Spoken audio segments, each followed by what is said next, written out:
हाँ जी, आपके सामने अब मौजूद है first, second, third, fourth and mean proportions की हेडिंग। इसमें मैंने कुछ लिखा हुआ, आप देखें, बहुत इजी है। If A B C D यानी कोई भी नंबर्स हैं, कोई भी क्वांटिटीज़ हैं, are in proportion, then we can write it as ये वाली फॉर्म तो अब आप आदी हो चुके हैं ना, कि ए रेशो बी, फिर प्रोपोर्शन का साइन सी रेशो डी, यानी दो रेशोज़ के दरमियान जब इक्वालिटी आती है, इसको हम डिवाइड की फॉर्म में कैसे लिखेंगे। यही फॉर्म है, इसको हमने इस फॉर्म में लिख दिया तो ये क्या बन जाएगा, A divided by B equal to C divided by D. यही ए बाई बी जो है वो ए रेशो बी की फॉर्म में था, यानी ये दोनों एक ही चीज़ की दो शक्लें हैं, ठीक है। तो यानी कि आपने प्रोपोर्शंस को सिंपल फॉर्म में जब देखा है तो वो इस तरह से देखा था स्टैंडर्ड फॉर्म में, फिर हमने इसको डिवाइड फॉर्म में कन्वर्ट किया था, वो कुछ ऐसा था। अब अगली स्लाइड को दिखाता हूँ आपको। अच्छा, अब ये देखें, ए बी सी डी जो आप पिछले पेज पर देख के आए हैं, उसमें जो पहला होगा ए, इसको हम कहेंगे फर्स्ट प्रोपोर्शन, यानी जैसे 1 2 3 हम स्टार्ट करते हैं लेफ़्ट टू राइट, तो ए क्या हो जाएगा, फर्स्ट प्रोपोर्शन, बी हो जाएगा सेकंड प्रोपोर्शन, सी हो जाएगा थर्ड प्रोपोर्शन, डी हो जाएगा फोर्थ प्रोपोर्शन। यानी एक आम सेंस जो बनता है इस रेशो को, इस प्रोपोर्शन को देखने के बाद हम कह सकते हैं पहला ये है, दूसरा ये, तीसरा ये और फोर्थ ये है। ठीक हो गया। यानी एक सादा सा कॉन्सेप्ट है जो एक आम बच्चा भी आराम से समझ सकता है। ठीक हो गया। ये आपको बात समझ आ गई कि मैं इसको ए को फर्स्ट प्रोपोर्शन, बी को सेकंड, इसको थर्ड और इसको फोर्थ कह सकता हूँ। यहाँ तक आपका माइंड बिल्कुल इसको एक्सेप्ट करेगा। अब मज़ीद मैं आपको ये बताना चाहता हूँ कि आपने first proportion, second, third, fourth देख लिया, तो फिर ये मीन किधर से आ गया, यानी मीन प्रोपोर्शन जो है वो कहाँ पे है। तो उसके लिए आप यहाँ पे आ जाएं। अच्छा, अब आप चूँकि थोड़े से तैयार हो चुके हैं मेरी बातों को समझने के लिए, इसमें यह है कि हाँ, फर्स्ट प्रोपोर्शन, सेकंड प्रोपोर्शन सिर्फ समझने की हद तक आपको डिस्कस करवाया जाएगा, बताया जाएगा। वैसे अमूमन मीन, थर्ड प्रोपोर्शन और फोर्थ प्रोपोर्शन जो है ना, ये वर्थी हैं, इनके बारे में डिस्कशन ज़्यादा होगी, इन्हीं को डिस्कस ज़्यादा किया जाएगा, ठीक है। फर्स्ट प्रोपोर्शन, सेकंड प्रोपोर्शन के बारे में एक तो वही राय है जो मैंने आपको बताई है कि ए पहला हो जाएगा फर्स्ट, बी हो जाएगा सेकंड, ये थर्ड और ये फोर्थ। लेकिन कुछ मैथमेटिशियंस इसको सही नहीं समझते, वो कहते हैं कि A divided by B is equal to C divided by D. ये पूरा फर्स्ट प्रोपोर्शन है और ये पूरा क्या है जी, सेकंड प्रोपोर्शन, ऐसा वो बोलते हैं। लेकिन मुझे आपको समझाने के लिए ये बात ज़्यादा सूटेबल लगी है कि हम इसको फर्स्ट प्रोपोर्शन कह दें, इसको सेकंड, थर्ड और फोर्थ। अच्छा, सेकंड अमूमन यूज़ ही नहीं होता, उसको हम डिस्कस ही नहीं करते, लेकिन समझने के लिए आपको ज़रूर उसको समझना चाहिए। तो ये जो मिडल वाले होते हैं ना दो, इनको मीन ही कहते हैं, चाहे ये सेकंड हो या थर्ड हो। इसकी पोजीशन सेकंड बन रही हो या थर्ड बन रही हो, उसको हम क्या कहते हैं, मीन प्रोपोर्शन। तो एग्जांपल्स में क्या हो जाएगा, then where is mean proportion, ये मैंने हेडिंग बनाई हुई थी। एग्जांपल्स में है कि 2:3 प्रोपोर्शन 9 7। इसमें जो सेंटर वाले होंगे हमेशा, वो हमें पता है, जैसे हमने फार्मूला भी पढ़ा हुआ है, product of mean is equal to product of extreme. तो सेंटर वाले हमेशा क्या हो जाएंगे, मीन हुआ करेंगे, और साइडों वाले एक्सट्रीम्स। ठीक हो गया। फर्स्ट, सेकंड, थर्ड, फोर्थ को फ़िलहाल आप जहन से निकालें। तो अब आप और करें, मिसाल के तौर पर अगर ये फर्स्ट है, ये सेकंड है, ये थर्ड है, सेकंड और थर्ड को तो मीन खा गया, क्या मतलब, ये तो हो जाएगा मीन फर्स्ट, इसको कह लें आप सेकंड, इसी में इंक्लूड हो जाएगा ये मीन, और ये बन जाएगा क्या, थर्ड। समझ आ रही है, नहीं समझ आई कोई बात नहीं, आगे देखते हैं। ये फर्स्ट बन जाएगा, ये पूरा मीन आप इसको कह लें, या सेकंड भी इसी में जम हो जाएगा, थर्ड वाला इसके बाद आया करेगा। ये रिपीटिशंस भी हो रही है, ये भी एक बात ठीक है। खैर, इसको अब मज़ीद आगे एक्सप्लेन करता हूँ मैं। थोड़ा थोड़ा आपका जहन बन गया होगा, अब मज़ीद मैं इसको आपको बताता हूँ। ये मैंने एक और पेज बनाया हुआ है, इसमें देखें, थोड़ा सा कंक्लूड किया है उन्हीं बातों को कि लेट्स कंक्लूड। इसको हम कह सकते हैं फर्स्ट, ये सेकंड, ये थर्ड और ये फोर्थ। पहला तो फर्स्ट हो गया, ये दूसरा और तीसरे की जगह पर क्या आ गया, मीन। अब ये पूरा क्या है, मीन। जब हम इसको मीन बोलेंगे ना, तो सेकंड तो ख़त्म हो जाएगा, लेकिन ये थर्ड शिफ्ट हो जाएगा कहाँ पे, इधर। अब ये क्या बन जाएगा, तीसरे वाला या आखिरी वाला थर्ड। इसकी मिसाल ऐसे समझ लें कि अगर 4:3 प्रोपोर्शन 3 और ये 7 हो, तो ये पूरा क्या बन जाएगा, मीन। इसी के अंदर सेकंड भी आ जाएगा, ये फर्स्ट मीन, और ये वाला क्या हो जाएगा, थर्ड।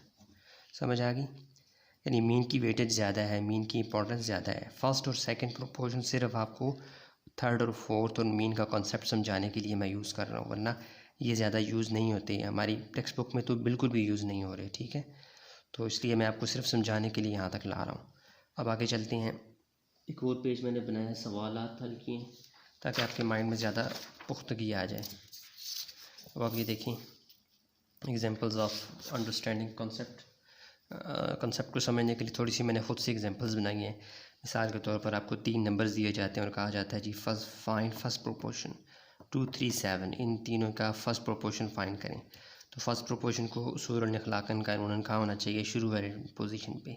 फर्स्ट है तो पहले नंबर पर आएगा ना, तो हम इसको कह देते हैं let first proportion is equal to x. Proportion form में क्या बन जाएगा? 2 रेशियो ये 3 और 7। तो फर्स्ट प्रोपोर्शन एक्स अपनी जगह पर आएगा पहले, ये पहले नंबर पे, ये दूसरे, तीसरे और चौथे। पैटर्न मुकम्मल। आगे फिर product of extreme is equal to product of mean करते हुए आप इसका पूरा सोल्यूशन निकाल सकते हैं। सेकंड प्रोपोर्शन को देखें, वही नंबर्स हैं 3, इसमें कहा गया सेकंड फाइंड करें, तो उसको हमने एक्स डिनोट किया। अब सेकंड किस पोजीशन पे आएगा? दूसरे नंबर पे। First, second, third, fourth. तो यही product of extreme is equal to product of mean करेंगे तो फर्दर स्टेप्स करते हुए आपका आंसर आ जाएगा। आंसर निकालना मकसद नहीं है, सिर्फ आपको कॉन्सेप्ट समझाना मकसद है। नेक्स्ट पेज आप देखें, इसमें फिर मैंने कहा जी थर्ड और फोर्थ निकालें।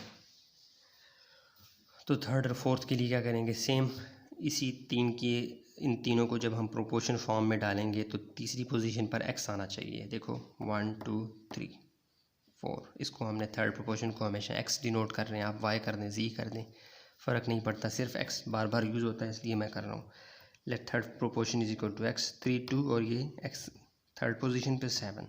आगे further steps, product of extreme is equal to product of mean multiply divide और आंसर आ जाएगा। आंसर निकालना मकसद नहीं है, सिर्फ आपको समझा रहा हूँ कि फर्स्ट, सेकंड और थर्ड प्रोपोर्शन अगर आप माइंड में रखेंगे तो उनकी पोजीशन क्या बनती जाएगी? तीसरे नंबर पर आना चाहिए थर्ड प्रोपोर्शन को। फोर्थ को किस पे आना चाहिए? आखिर पे।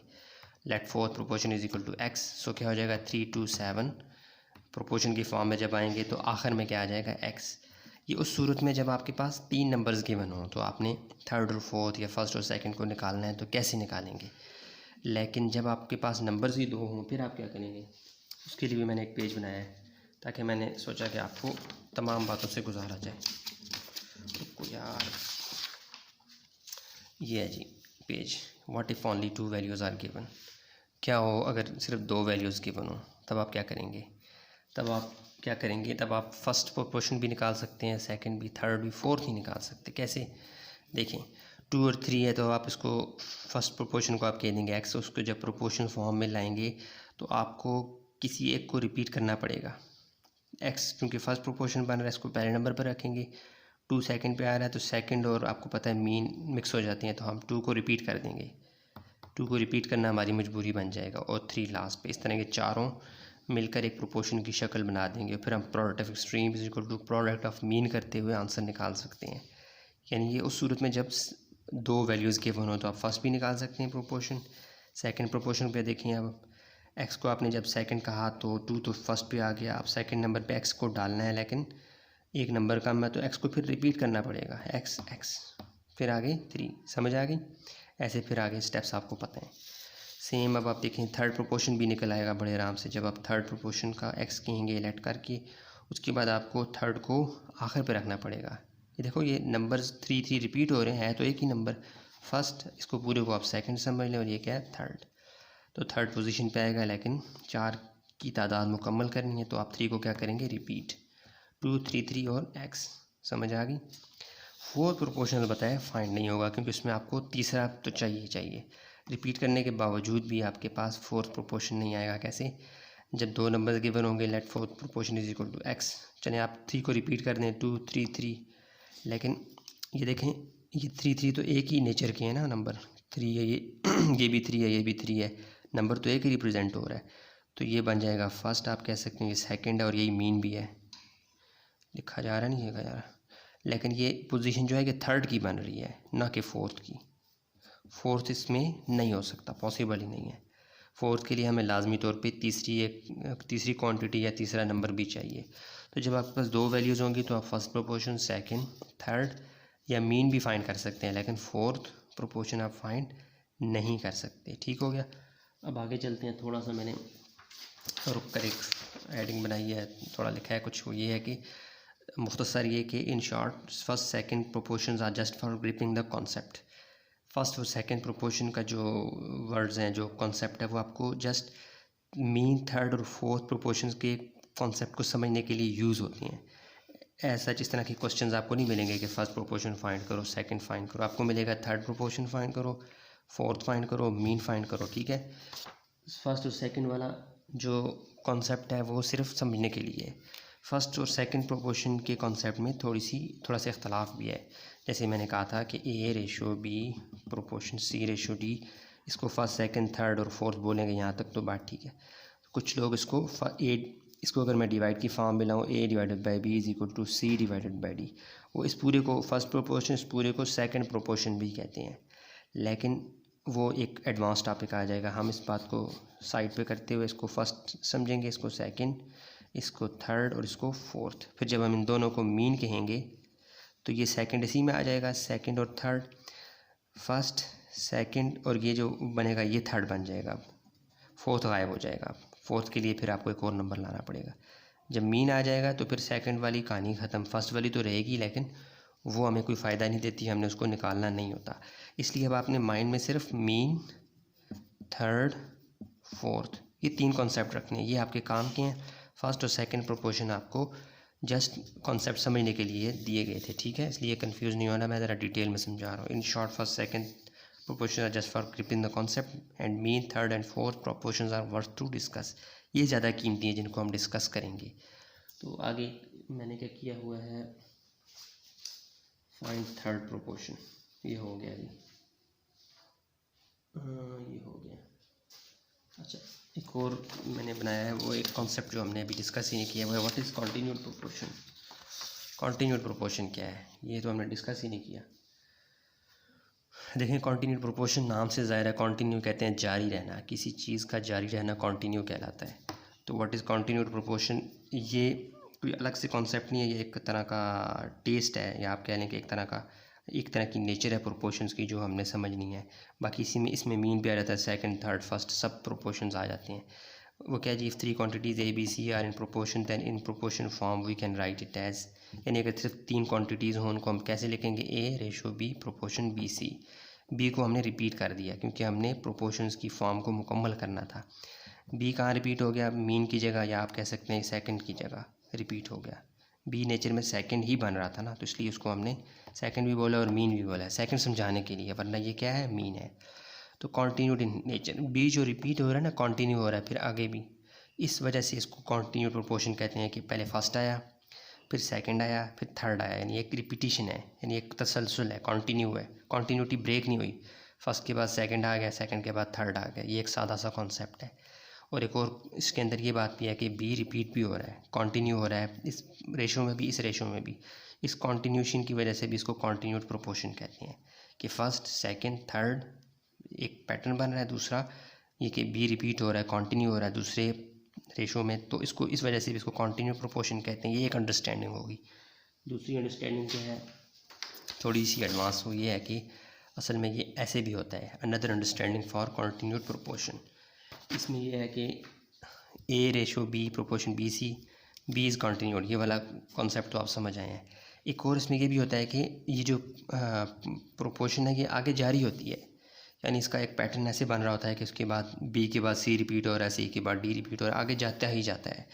मिसाल के तौर पर ये देखिए आप, ए रेशो बी, यहाँ तक तो आपने समझा हुआ है ना, यहाँ तक एक आपका प्रोपोर्शन बना हुआ था, उसके बाद आगे ये मज़ीद भी रिपीट हो रहा है, यानी यहाँ से लेकर फिर यहाँ से लेकर यहाँ तक एक और जो है ना वो प्रोपोर्शन बन रहा है, फिर आगे, ये मतलब ये सिलसिला जारी है, आगे कॉन्टीन्यूड है। यानी ये थोड़ा सा एडवांस मैंने आपको बता दिया। तो कॉन्टीन्यूड प्रोपोर्शन में ये वाला कॉन्सेप्ट भी इन्वॉल्व होता है। इसलिए जब आपके लिए तो यहाँ तक बहुत है कि ए रेशो बी, बी जब रिपीट हो रहा हो, बी के बाद सी आ रहा तो आप समझ जाएंगे वो क्या है, कॉन्टीन्यूड प्रोपोर्शन। छोटा सा एक इसका पोर्शन है, हम वो हल करेंगे और इसको आगे लेकर चलेंगे। ये काफ़ी ज़्यादा डीप हो गया। अब हम चलते हैं बाकायदा से एक्सरसाइज की जानिब।